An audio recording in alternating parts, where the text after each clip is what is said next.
piace di più il dolce o il salato? A me il salato mi fa impazzire. Ora faccio questa bella parigina, la volete fare pure voi? E già, pigliate carta e peli e venite a presa a me. Bella parigina ambres, 2 rotoli di pasta sfoglia, un rudiello e scamorza. Iniziamo a mettere la scamorza nei bordi, così vedete, turno. Adesso mettiamo il prosciutto cotto, ecco qua, mettete un po' di più, facci pure chiuso, così ci mettete, ci ho trovato.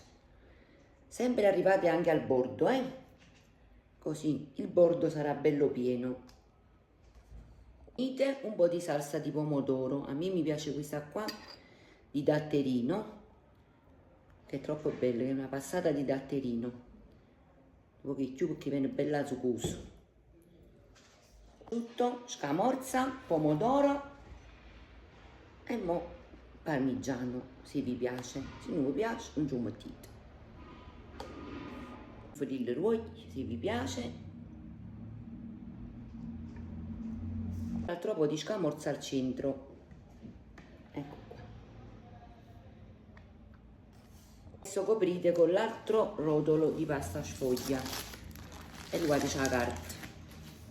Ecco qua, adesso azzeccate bene i bordi, anche dove ho messo la scamorza nei bordi, e poi lo girate dentro così, vedete? Così.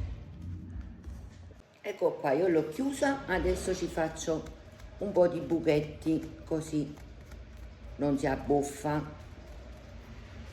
Una parigina a modo mio, e ora ci metto un altro po' di pomodoro sopra. Faccio vedere che squisitezza, un po' di parmigiano sopra, ecco qua, un altro filo d'olio, poco, ecco. Adesso in forno a 170 gradi per 35-40 minuti, diatela da noi che ogni tanto.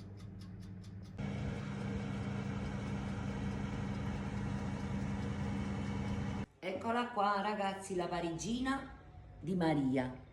Se la fate anche voi, scrivetemi nei commenti.